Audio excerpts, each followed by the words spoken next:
Welcome everybody. I'm Doris Wise Montrose, President of Children of Jewish Holocaust Survivors. What an honor it is to be hosting Tzipi Hotovely, member of the Knesset, here today. Steve Goldberg and I, as American Jews, are keenly aware of the importance of the existence of the Jewish state of Israel to Jews everywhere in the world. To think otherwise, I can tell you as a child of Holocaust survivors, is very, very dangerous and stunningly foolish. MK Hotovely's appearance here today is the result of a joint effort of Children of Jewish Holocaust Survivors, American Friends of Likud, and the Zionist Organization of America. I want to thank the Luxe Hotel, as always, for their gracious and generous contribution to making these events possible. I especially want to thank Paul Schnee, a fierce proponent for Israel. Many Jews could learn a thing or two from him.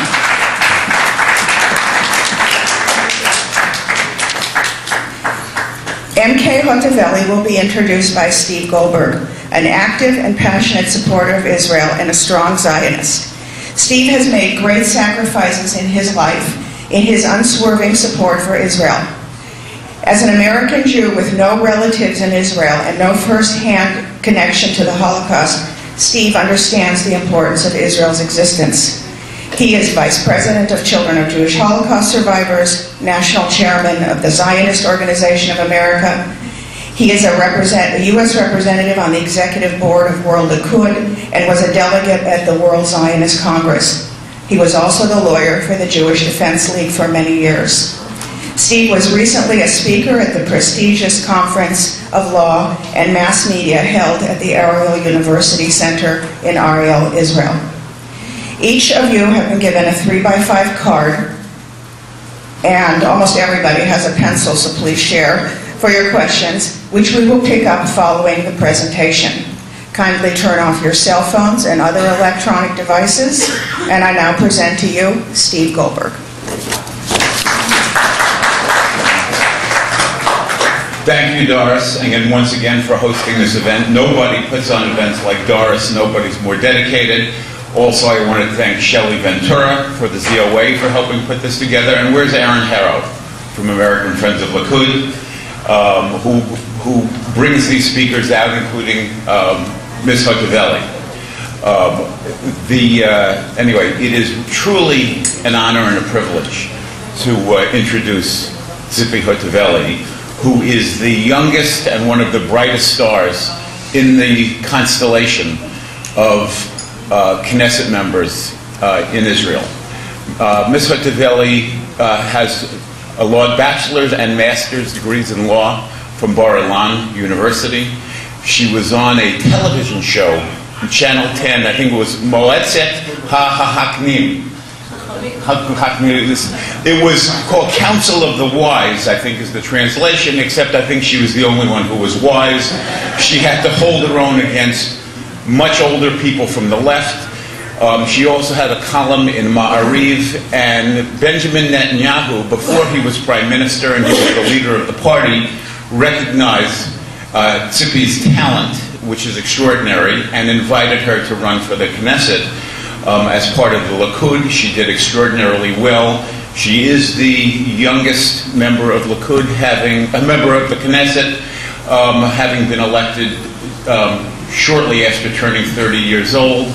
She has an extraordinarily bright future in front of her. She's got four characteristics which are remarkable. One is a very, very keen intellect. There's a mind at work, which is something which is absolutely indispensable. Two, a very likable, warm, humble, and engaging personality. Three, stainless and impeccable integrity that's unmatched by anybody I've met. And four, a deep commitment to Zionist principles. She has not turned into anybody's lapdog.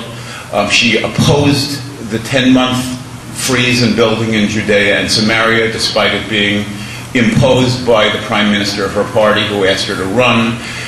She is opposed to the two-state solution, and she supports annexing Judea and Samaria as part of the Jewish state.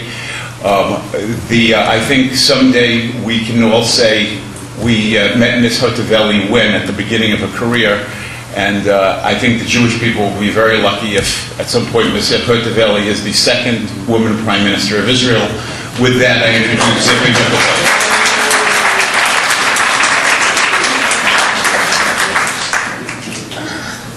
Well, thank you so much for the warm introduction. Don't believe everything he says.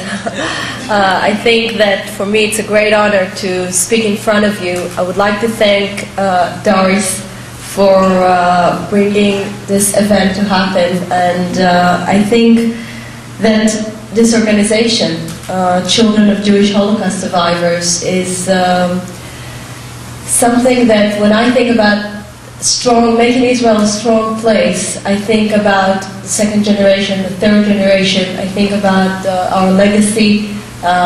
Israel was not established because of the Holocaust, but Israel definitely owes to all those people that are carrying out the Jewish memory a lot. So thank you so much for what you're doing. I would like to thank Aaron Hara here in the back that has brought me here among American Friends of Likud. You do a great job in bringing people to have, I would say, a dialogue between the Israeli people and people here, which is very important for me. And Steve, dear friend, thank you so much for everything you said. You build up too much of high expectations from this lecture, but I really hope that throughout this conversation we'll get to know each other. And for me, it's a great opportunity not just bring you my vision, but also to listen from you. What are the things that you're concerned about when it comes to Israel? We'll have time for questions, so I really hope we'll have fruitful dialogue and conversation. And before I start, I would like to say a few words about the reason I got into politics. When I was offered from Benjamin Netanyahu to join the Likud and to be part of the political life in Israel, I had all the reasons to refuse. I had in front of an academic career in law school. I had a great television show that I really enjoyed because I was the only right wing, the only woman, the only religious woman among 5 very brutal, aggressive journalists that, thank God, I was there sitting and representing most of the people in Israel. Most of the people in Israel are not secular. Most of the people in Israel are traditional, religious. Most of them are coming from the center and the right. And I felt there is this big responsibility on my shoulders. And I really felt that getting into political life, you know, like every person when he needs to make important move in his life, is something that's going to cost a big price for me. And I asked myself, what is the reason? Why am I getting into politics? And the answer I gave to myself was, actually what was throughout those 3 years in television show that represented for me the main problem of Israel. And the main problem of Israel is not that we don't have good hasbara. Many people are too easy to go to this way and say, why don't we explain ourselves well? Well, the main problem of Israel in the last 20 years, and those are my maturity years, the years that I was in high school and then in law school, I did my national service, all those important years, the reason that we got into all those inside conflicts is because we don't know what is our heritage, what is our identity. And many people among the Israeli scholars, among the Israeli elite, are more busy with self-constructing of the Zionist enterprise than keep on working on building it. And this is the reason I got into politics, because the biggest traumatic event, I think, of Israeli society in the last few years, we have wars. But wars are usually something that we know how to handle because we see them as something that is coming from outside, from our enemies. But I think a very traumatic event occurred in 2005. Israeli government committed a disengagement. And the disengagement was a formatting occasion, a formatting event for myself, because the disengagement happened because of 3 assumptions. And those are the three assumptions I'm going to speak about that were totally one after the other. The disillusion of those three assumptions has proven to be a false way of thinking. And what was the Israeli government thinking when it sold to the Israeli people that the disengagement is a good thing? Because it's not a good thing to uproot 8,000 people from their houses. It's not a good thing to destroy blossoming, beautiful area from your country. But they promised three things. The first thing they promised is silent. They said that when Israel will be back to the international border, it will have silent, not peace, silent. Because the Palestinians there will be afraid that Israel will attack. So the first assumption was silent. We'll go over each one of the assumptions. The second assumption was get the world legitimation. And more than anything, what Israel was crying for when he did the disengagement was to get the world legitimize any self-defense act that Israel will commit. So the second thing they said, while Israel is going to be in the international border, it can do whatever it takes to protect itself. And the third thing they told everyone was, this is our way to get divorced from the Arab people over there, the Arab people in Gaza. We'll get a divorce, final divorce from Gaza, from the Gaza Strip. And if there is something that the Israeli leadership was promising after the Oslo Accords failed, the Oslo Accords were speaking about peace. That was the great promise of the Oslo Accords. But when the Oslo Accords failed in such, I would say, dramatic failure, they stopped speaking about peace. Whoever is thinking that the Middle East is doing peace or peace process, we're not really promising to anyone the illusion of peace. They are promising the illusion of separation between the Jewish population and the Arab population. This is what was standing behind, I would say, a brutal and against humanity move of disengagement. And let's see what happened. The first assumption about getting quiet, as we all know, the result was 5 more years of horrible terror in our south border. Sderot and Ashkelon, I visited Sderot. I don't know if you've been, how many of you have been to Sderot? Very impressive. Have you been to a school in Sderot? How many of you have been to school in Sderot? Okay, so elementary schools in Sderot, they look more of shelter than regular school. I feel so bad for all those first graders that most of their time need to be under strong concrete and not actually feel and experience the way childhood should be.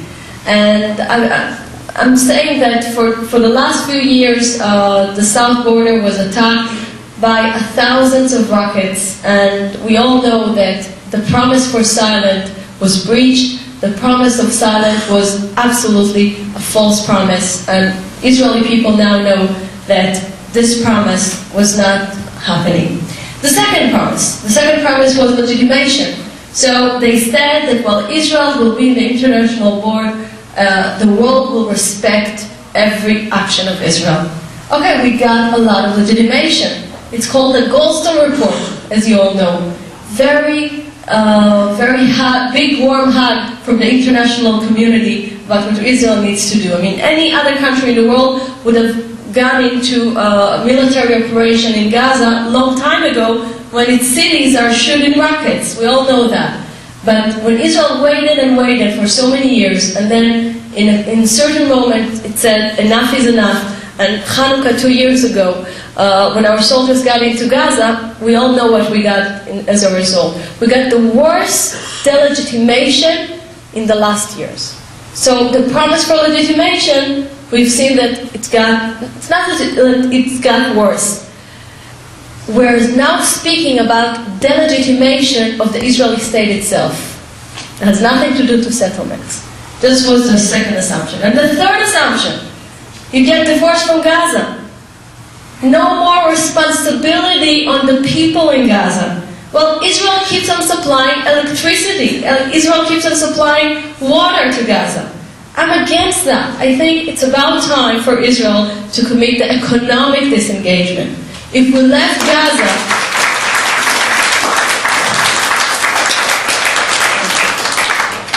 Thank you. If we left Gaza, well, it was a very bad thing, as I said, about when it comes to the two first assumptions. Well, the less Israel can do is stop being the big brother that is in charge of the Palestinian brother. It's about time for us. I mean, if we see the Hamas as an enemy, we must remember that we can't supply electricity and water for our enemies. And this is part of the mistakes that were part of the disengagement, but especially the illusion that when you go out, in Hebrew we say, you throw the key to the sea. We didn't throw the key to the sea. We're in charge, the world sees us as in charge, even though we're not.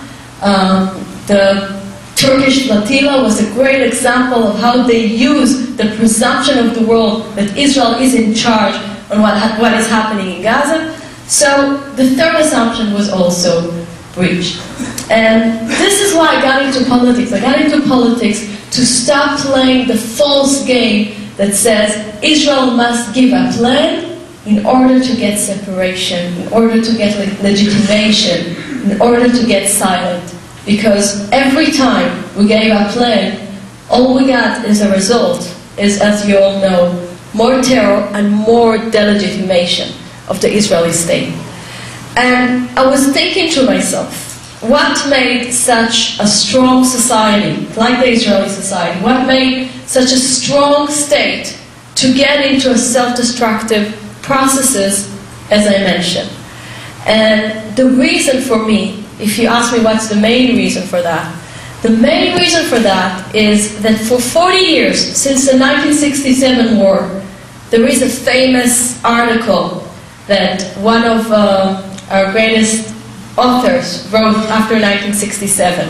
His name was Kishon, and he called it, "We apologize that we won." That's exactly what was happening 40 years.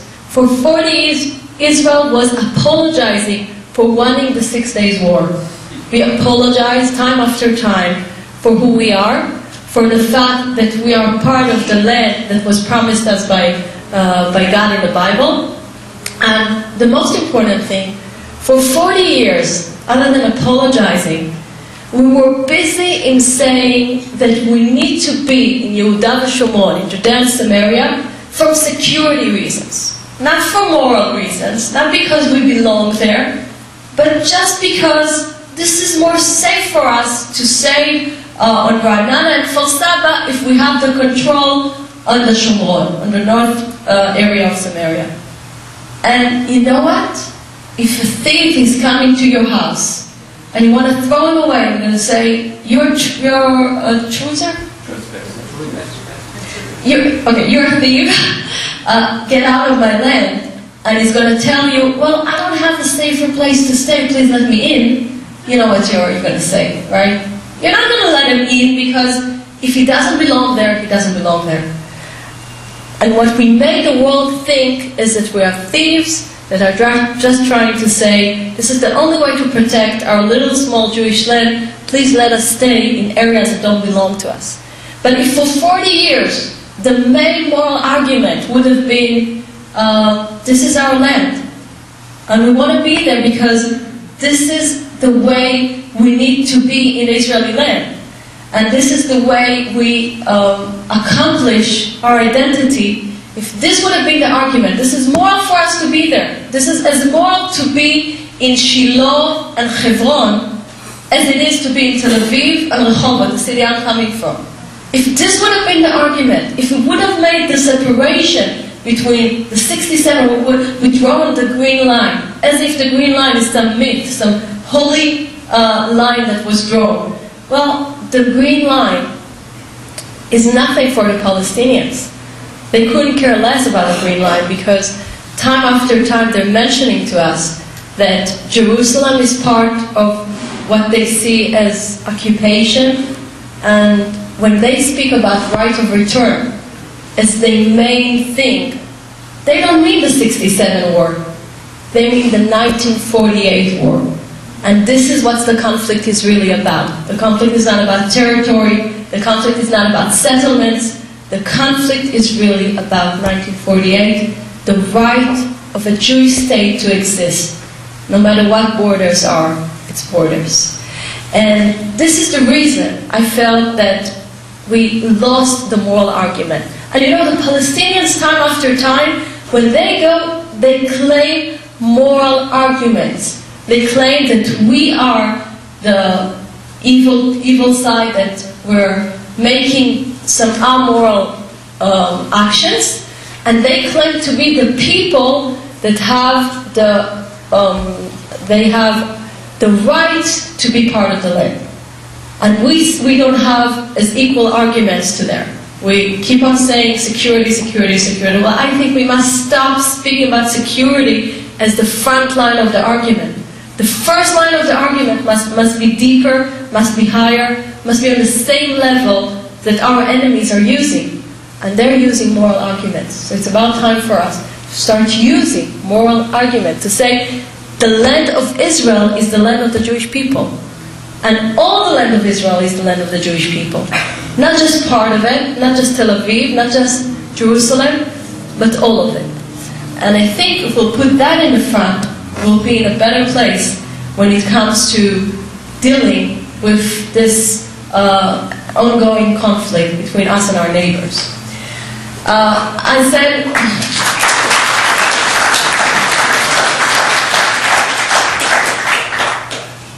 I said that the third assumption was also breach the divorce thing. Well, in Hebrew, I don't know if you're familiar with it, but when you want to get a get, when you want to get divorced from someone, well, you need to have the other side's consent.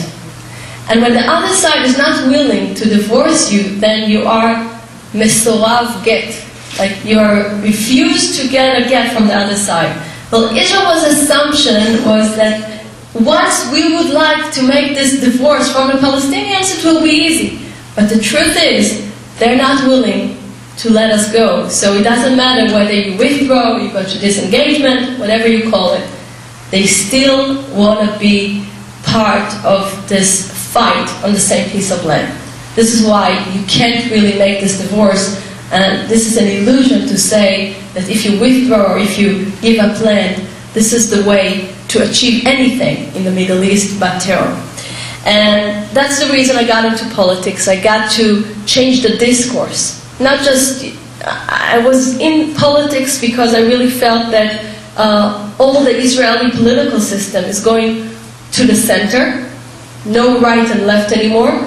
But between no right and left anymore, we're losing our ability to claim the most clear things that Menachem Begin was speaking of. Menachem Begin, when he was sitting in opposition, or even when he became a prime minister, it was very clear to him.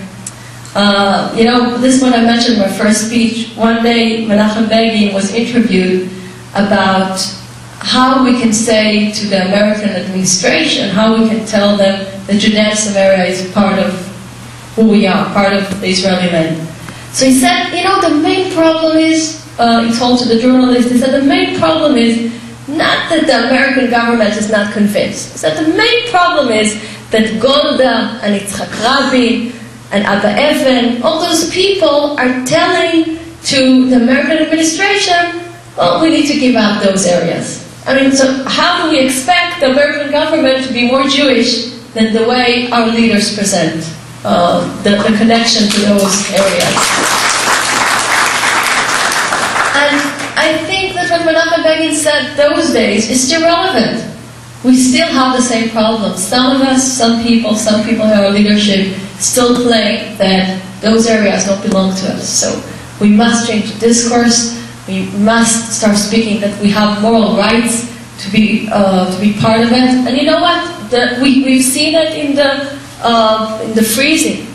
Once Israel declared that it's going to freeze building in Judea and Samaria, the next step was Jerusalem.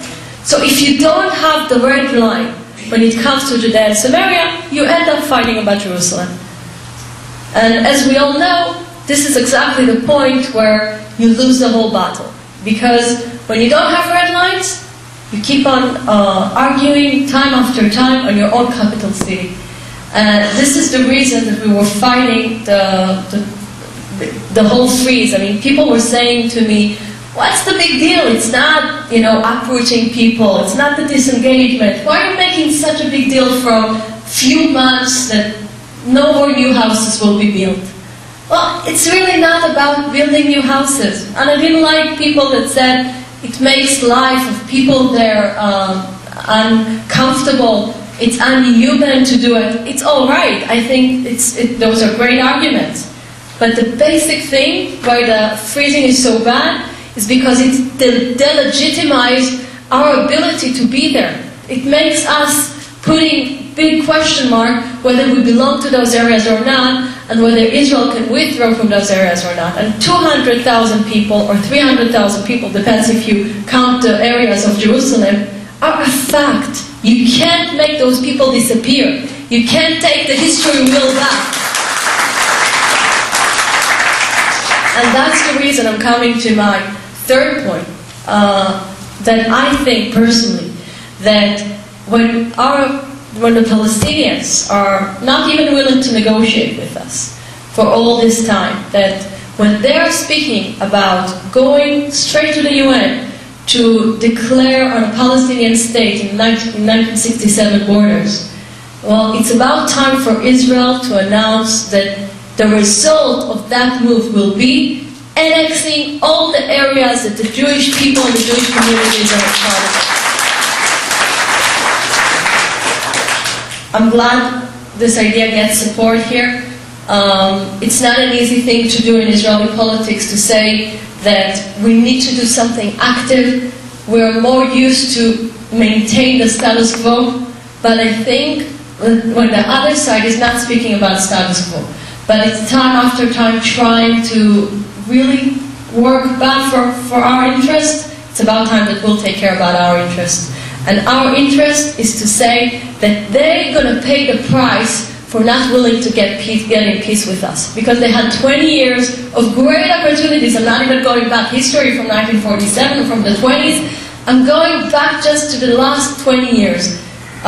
If they really wanted a Palestinian state, they could have had an anniversary of 10th year, an independent day of 10th year since Barak went to Camp David. But they didn't want that.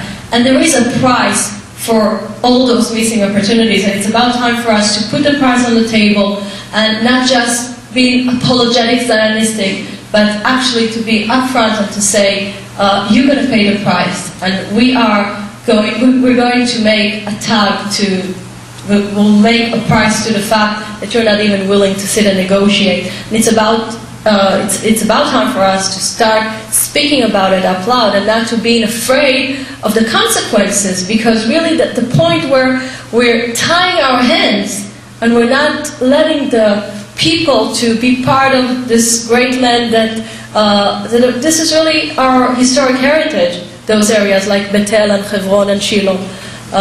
When God took us out of Egypt, the main idea was to get into the Israeli state. Not half of it, but the whole of it. And I think it's about time for us to start speaking about to annex, and I think that I'll work on it in the Knesset with some of my colleagues, and what we do is we introduce legislation that is speaking about applying Israeli laws on all those areas. I would like to say that one more thing that we're dealing with is the economic delegitimation that the Palestinians are taking us through. As you all know, there are boycotts. The Palestinians boycott products that are coming from Judea and Samaria. The worst thing that happened in the last 2 weeks was that they even forced Israeli companies stop using materials that are coming from companies in Judea and Samaria. So Israeli companies, now there is a big campaign against those companies in Israel. And what we did, I did with some of my friends in the Likud and in the Yichud Leumi, we made a law that says that those companies in Israel that delegitimize Judea and Samaria by being part of the Palestinian boycott, they won't get any governmental support, and we'll pay by boycotting them. So boycott against boycott. That's the idea.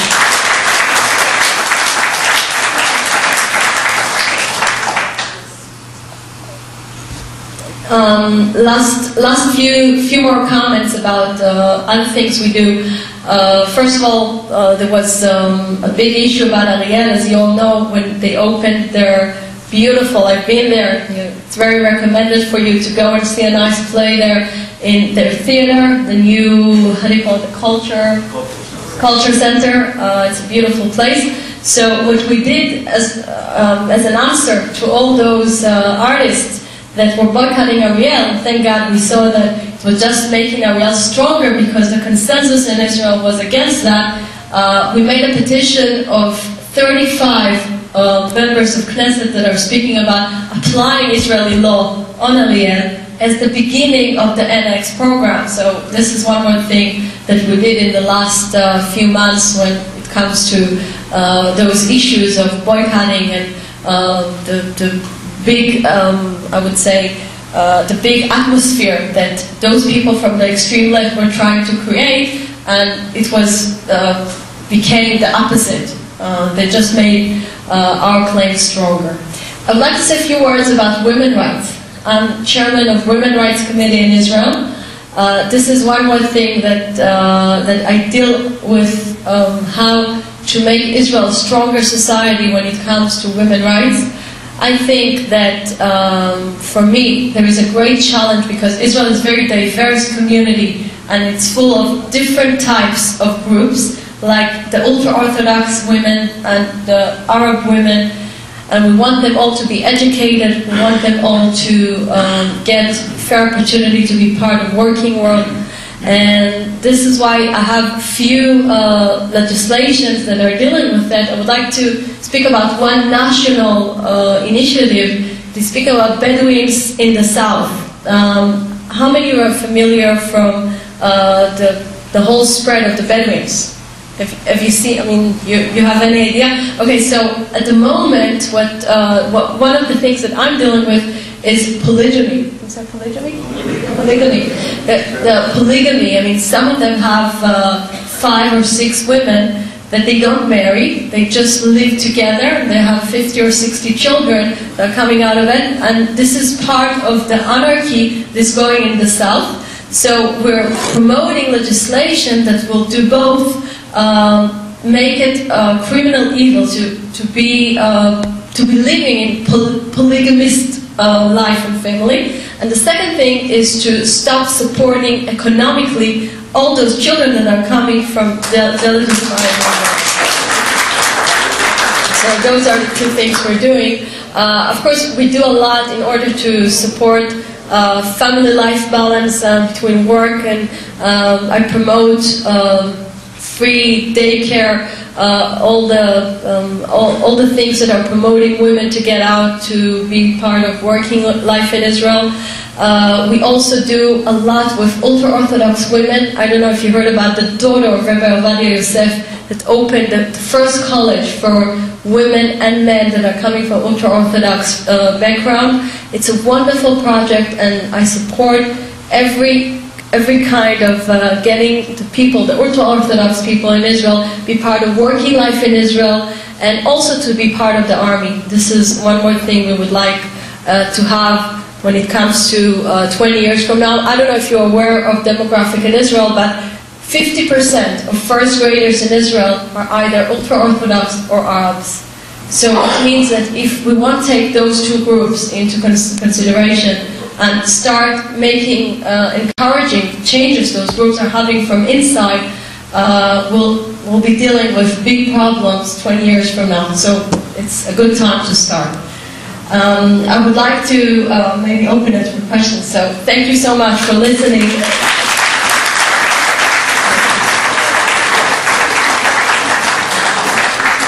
All right. Feed Doris the questions. I'll synthesize and try to ask them. First question. You're in a room of people who are friends. It's children of Jewish Holocaust survivors, ZOA, American Friends of Likud. So we're all in sympathy with the idea of all of Eretz Israel belonging to the people of Israel. If Israel annexes Judea and Samaria, what do you do with the Arabs who live there? And if you give them the vote, and they then have 30% of the population, doesn't that ultimately undermine the Zionist state? Thank you. This is your own question? Huh? Or someone... I'm getting them. Oh, you get... So who asked this question? Sorry. What? It's an excellent question. Thank you for asking it, because I really think that part of the things that make some people be so intimidated, that's the word? So afraid from the idea of annexing Judea and Samaria is, of course, the question, what are we going to do with the Palestinians?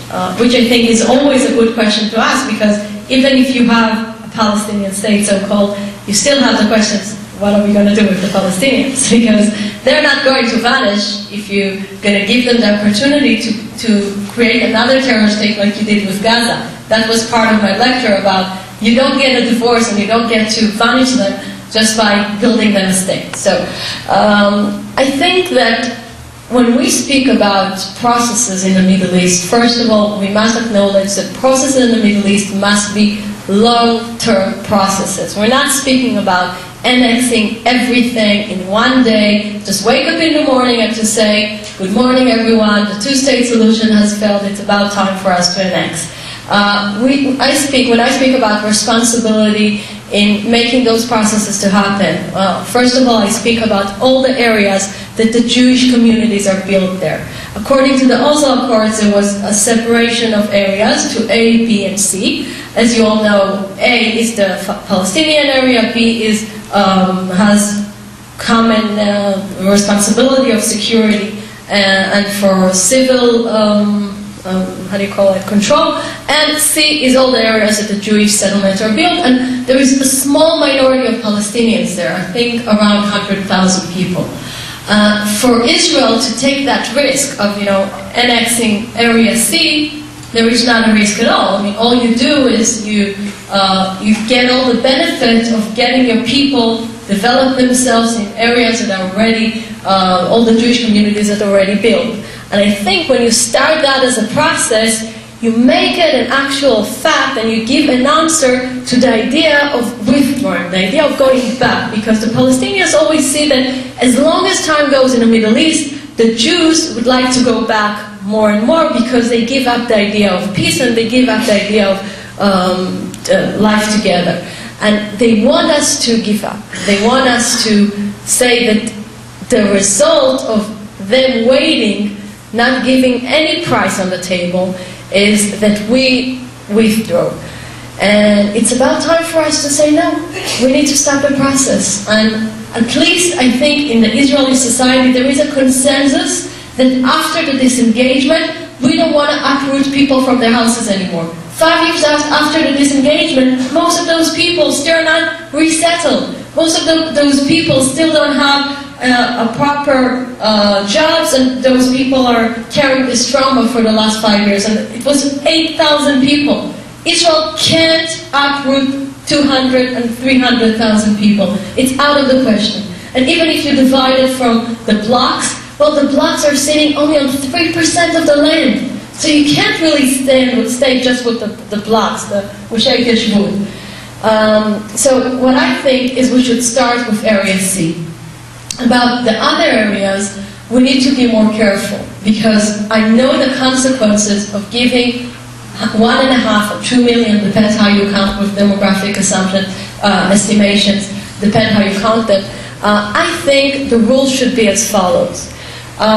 They are going to be given, the Palestinians, there are 3 options. The one that are willing to be part of the Israeli state, to declare that it's a Jewish state, and they get the sovereignty of the Jewish people on the land, those are the people that will have to show that this responsibility has obligations, not just the right to vote, but also the obligation to do either army or national service. Now, believe me, if you're going to do a national, most of the people are not going to be so fast in saying we'll go to the army or to national service. And if they're not willing to accept that, that's fine. They can be there as part of the citizenship of Israel without getting political rights. If you ask me if it's wrong or right, well, the same thing is happening in the US. You don't give political rights to whoever wants to be a citizen. There is a long process, and part of it is to accept the idea of who your country and the values that your country, that you live in, and to be part of your beliefs. And this is why I think that if you make this rule of obliging them to do national service and to accept the idea of Israel as a Jewish state, you put the border between the people who are going to get political rights and the people that are not going to get political rights. And of course people that are not willing to accept that, and people that would like to see ourselves as enemies, of course there's nothing to speak about giving them the ability to vote. I mean, personally I think that some of the armed parties in Israel don't deserve to be part of the political game. Like Bala, like the parties that are making us to look, I would say, get into absurd circumstances like Azmi Bashara, that was spying for Syria and for Lebanon during the Lebanon war, and people like Khalid Zouabi that are part of the Turkish flotilla. Those kind of people are not part of the political game in Israel because they go against the very basic values of a Jewish state. They go against us. So it's very clear that they shouldn't be part of the political game. So I'm saying even nowadays we have problems with the way we deal with minorities, and we should change the attitude. So what I'm saying is that the first step should be Area C, and afterwards we'll see how we continue with the other areas, but it shouldn't be just one action. I'm speaking about 25 years program. Yes. Another question is how... It was a long answer because it's a very fundamental question. Yeah. The related question is, how big a threat do you think the Israeli or Arabs are, the ones that are inside the Green Line, and what would you do about it? Okay, I think I answered that part. Part of it, I gave the answer in my last answer. Well, depends. Again, I don't think there is one united way to look on Israeli Arabs. Some of them are good citizens that would like to be part of the land of Israel. Some of them see themselves as people that are coming to fight the Zionist entity from inside. And I think that, as I'm going back to my first point, if we are going to give them the illusion that we're going towards non-Jewish state, but to Medinat Kol Ezrachea, you say, Medinat Kol Ezrachea is a country that has no national identity, but a country that is like a melting pot of identities. If this is the illusion that Israel is going to sell, we'll see more and more people from the Israeli Arabs that are trying to say, this is our land, we identify with the Palestinians, we don't identify with the Jewish people. I would like to remind you all, before the Oslo Accord started, the relationship between people in Tel Aviv and in Jerusalem, and the people that lived in Judea and Samaria, and the Arabs in Ramallah and in Shechem, were way much better than they are after the whole processes, because they felt like the Jewish are giving up their homeland. And when they're giving up their homeland, so the fight will start to begin. And if the Jewish people are giving them the sense that we're not going to give up, and we're going to be here because this is our land, I think their attitude is also will be part of the way we, I would say, the message we're giving them. But as I said, some of the political issues, I think some of the representatives in the Knesset shouldn't be there. And the problem is not with legislation, because one of the major laws in Israel, Chok Yesod Knesset, is saying that every party that is either against the democratic values of Israel or the Jewish values of the Israeli state can't be part of the political game. This is how they exiled Kahana. Kahana is out. If Kahana is out, so Balak should be out. And whoever is not agreeing with that, is the Israeli Supreme Court that time after time approves those parties, even though the Knesset committee excludes those parties. And I think it's about time for us to fight on the enforcement of our fundamental law that says parties that are against the Jewish identity and democratic identity of the Israeli state should be outside of the political game.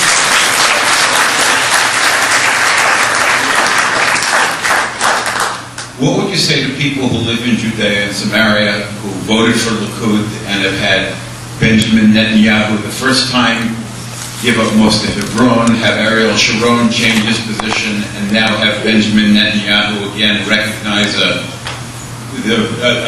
Palestinian state should exist under certain circumstances and impose a freeze?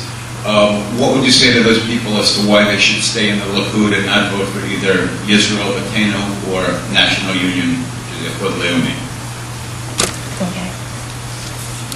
I'll give them the answer I gave myself when I'm asked why am I part of the Likud, as someone that sometimes goes against certain things that are done in the Likud.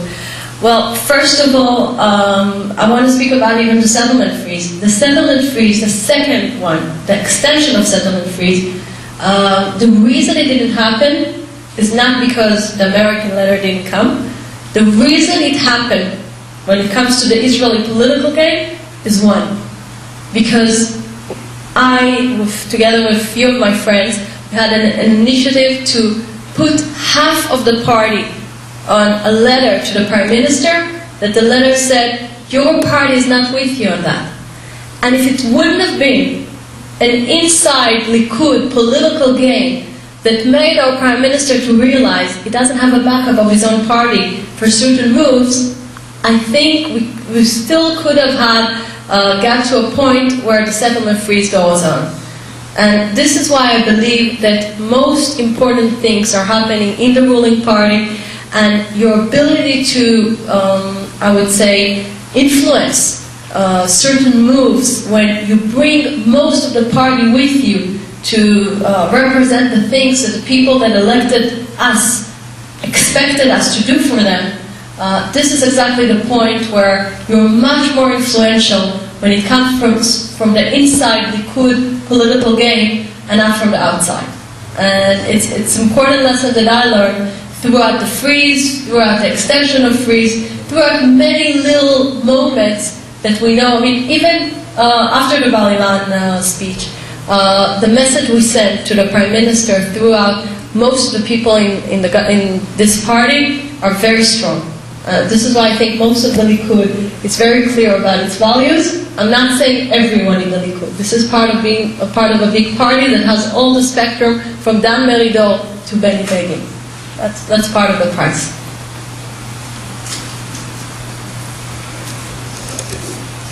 Islamic doctrine seems to make it impossible for there to be a Jewish state in any territory. Not only Hamas, but also Fatah, the Palestinian Authority, that they consider all of the land to be wholly Muslim land. Yet it doesn't seem to be there don't seem to be statements coming from the Israeli government addressing the fundamental religious issue and the problem with Islamic doctrine. To what do you attribute that, and do you think it can be solved? Most Israeli leaders are avoiding making the conflict a religious conflict.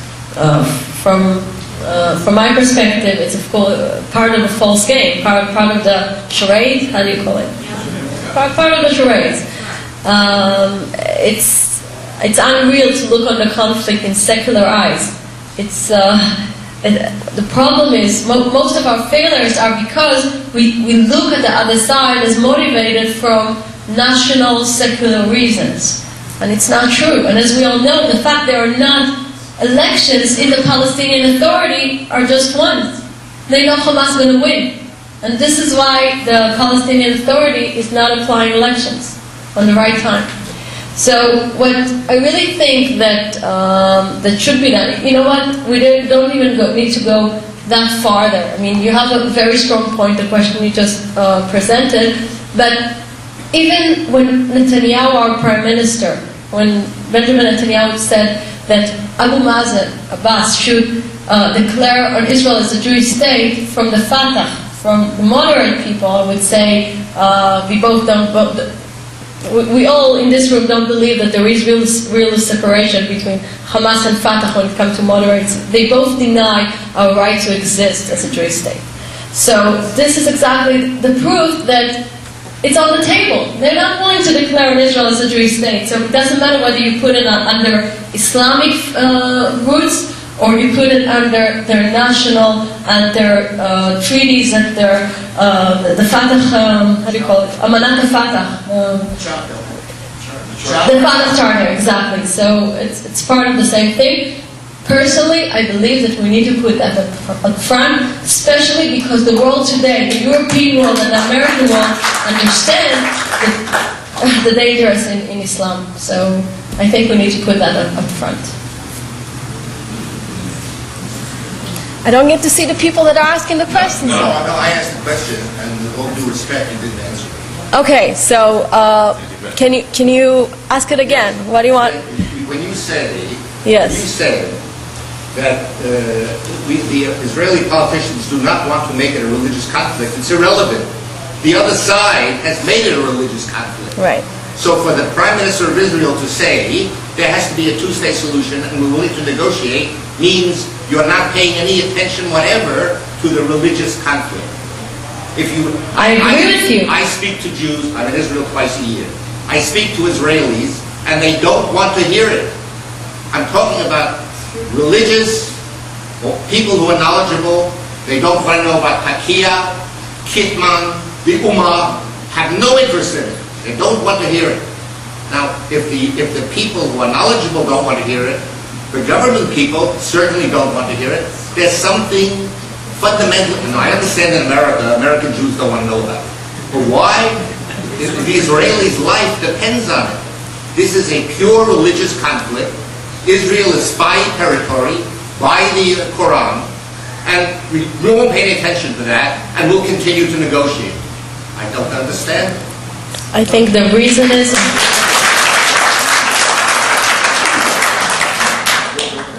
I agree with you. I think the reason is because our leadership has secular glasses when it looks on the conflict. If it's right or wrong, this is a fact.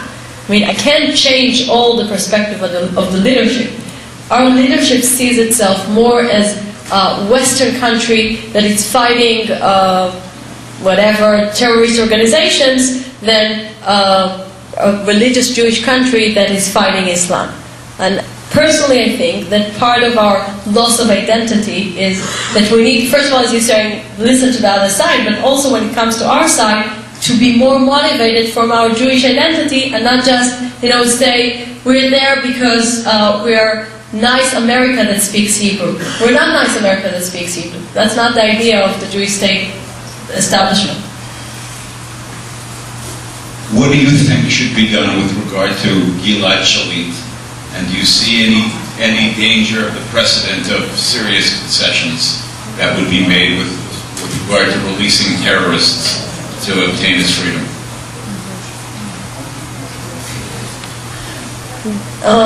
I'm sitting in Foreign Affairs and Security Committee, and I must tell you that every time a Supreme Person is coming, whether it's head of the Mossad, head of the Shabak, even Chief of Staff, the Ramatkal, we always point that question.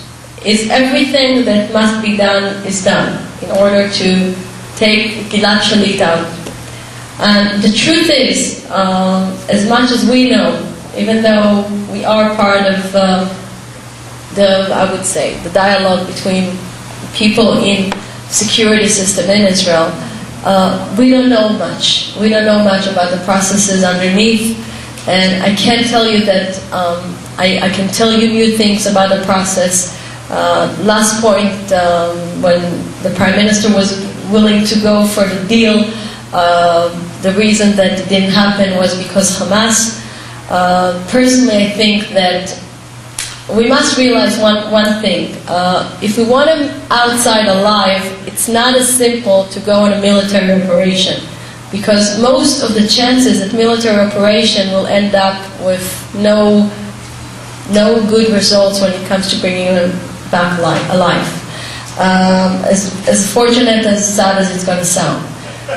If the idea is to bring him back, then I think there is much more to do when it comes to consequences that Hamas should pay, including the civil population there. But Israel should have done that a long time ago, and now it's a little too late to start applying it on civilians in Gaza, but if it would have been throughout the Olmert, we made huge mistakes when it came to the military operation in Gaza. Part of the goals of the military operation in Gaza should have been bringing Gilad Shalit back.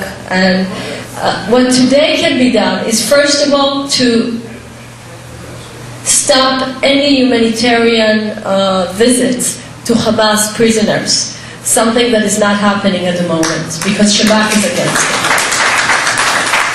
before we get signs from Gilad Shalit. The other thing that can be done is to take poor people in Hamas as, I don't know what to say, to bargain. And again, I don't see myself as a military representative. The only thing I can say is it's a very complex issue, and personally I'm against those deals of, releasing terrorists for soldiers. It's not very popular to say it. Not very popular to say it. Changing tapes. Okay. What do you think of the relations between Israel and the United States government and the people? So sure. The current government? Yes. Okay. I think that for many years there was a dispute between Israeli government and the American government about certain issues. I think that it's okay among friends to have arguments and to have this consensus about certain things. It's nothing you need to be worried about if you really think the other side is your friend. And I think America is Israel's friend as much as Israel is America's friend. Which means I don't think it's asymmetric relationship. America needs Israel as much as Israel needs America. I don't think. But the important thing. Why do you feel that? Wait a second. Because America needs when it needs Israel as an alien how do you say it? Ally. I'm sorry, because I know what's the other word. As an ally in the Middle East, as the only democratic state in the Middle East, as a state that for so many years is putting all the military air force on coming from American supplies.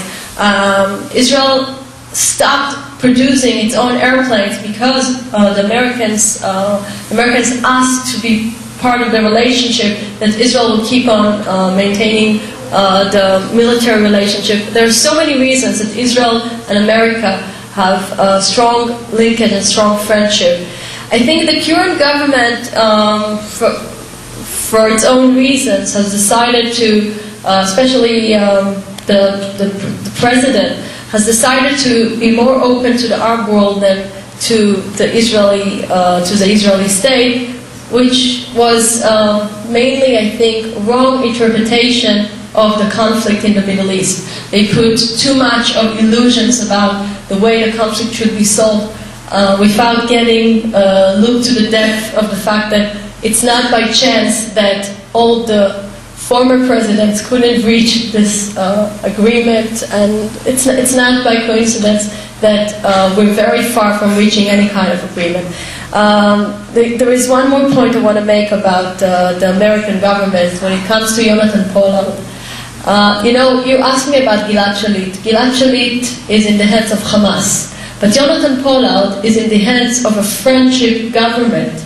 And one of the things that I expect friendly government to do after 25 years, more than any other person that committed similar crimes, I really expect them, as friends of Israel, to respect the fact that Jonathan Pollard should be released already.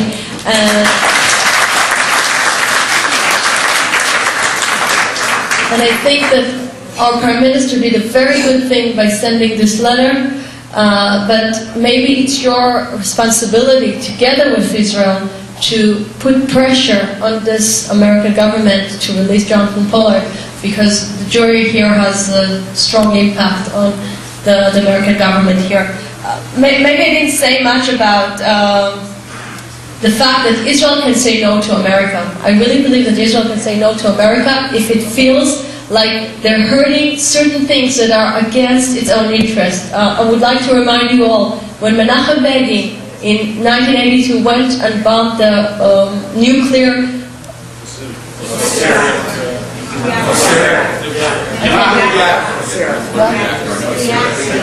No, in Iraq. But how do you... No! It's not what I'm asking. How do you say... The reactor? No. The cool. The cool. Okay.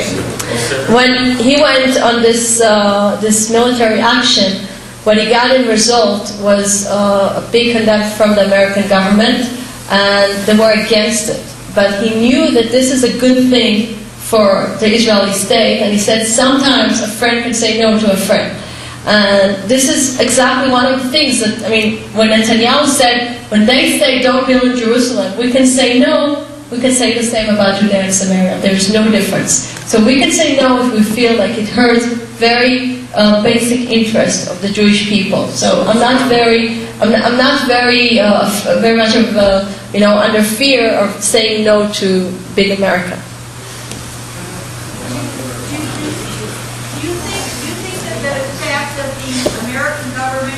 Is so pro-Muslim and Arab world that has empowered them to declare a Palestinian state around the world now.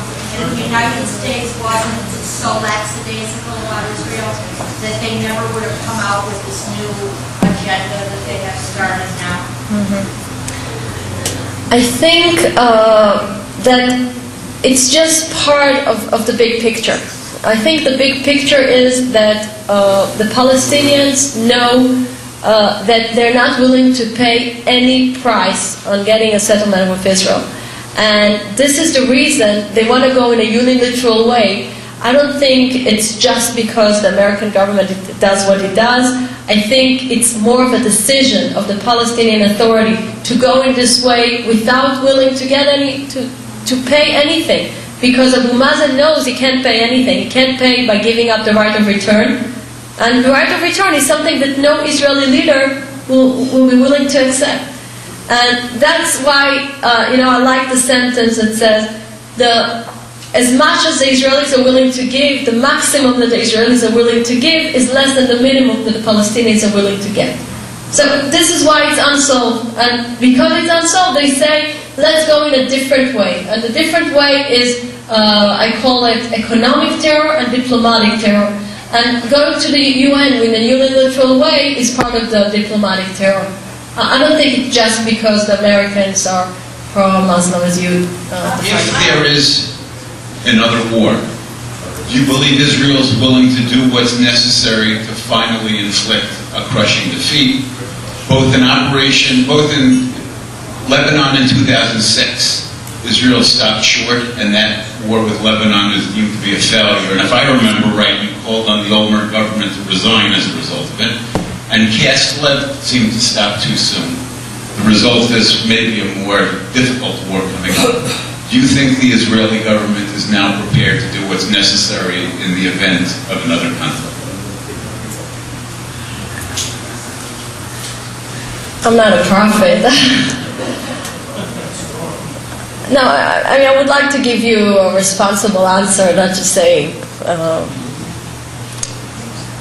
I would like to think about it. Maybe give me one more answer and I'll think about it, because, the instinct is to say people in Israel are strong enough to go for military operations, and that their intention is to end up a battle and Israel wants to win. That's the instinct answer. I think that part of the game is the whole story of legitimation, as I just mentioned. Israel wants to have the world legitimation for any kind of self-defense action. And, maybe this is part of the answer that I'm going to give. I think we're not playing just military game. Israel should back up its own military actions by giving more of not explanation. I think the word is to be part of the diplomatic terror that the Palestinians are putting in effort. For example, the Turkish flotilla. The Turkish flotilla was an army success and I would say a diplomatic disaster. And we can't be at a point where we have army success and diplomatic failures. We need to be in a place where we have both diplomatic and army winning. And this is why I'm going back to the point where Israel must put up front we're having moral rights to have our wars of self-defense. And if we need to put more energy in putting the best people to make a proper hasbara about the actions that Israel does, so we need to do it. If the world is going to accept that, I don't know, but we need to try as best as we can to make that preparations. So next time we have military operation in Gaza, and I'm afraid it's not very far, Israel can do what it needs to do and not to stop before we really have the ability to, prevent the next time. What do you think we as American Jews who support the positions you take can do in the United States publicly with regard to the American government and the Israeli government to try to support the positions that you're taking? Okay. Because I mentioned a few things that I want you to take from our conversation, which is first, keep on speaking about the moral arguments. Too many people here speak just about defensible borders, less speak about the rights of the Jews to have the ability to build it wherever they want. I think that one of the things that I was bothered when I got into politics, that the only game in town was the two-state solution. Even though everyone knows it's a false game. Everyone knows that this train is going nowhere, the train of the two-state solution. I really want us to challenge the two-state solution thinking in the American administration, and we work with AIPAC, we work with people that are trying to work on different people in the Congress, so to start opening them to new thinking, especially after the Palestinians are going in their unilateral way. So this is a good way to start by answering the unilateral way. We're going to end this right now. Thank you very much to Knesset member Tzipi Hotovely. We wish her great success in the future.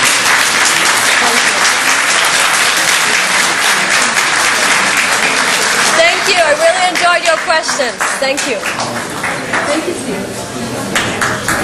Thank you. Thank you. Yeah, it's always challenging. Steve, you want to know some of the people, maybe you want to introduce some of the people. Hi. I hope you become Prime Minister one day. Well, thank you. I don't know if it's a good thing. She's got a way to go. אמן, תודה רבה. איך קוראים לך? יצחק דקל. שמעתי עליך, דברים טובים. אני שובב גדול. אתה שובב גדול, יפה מאוד.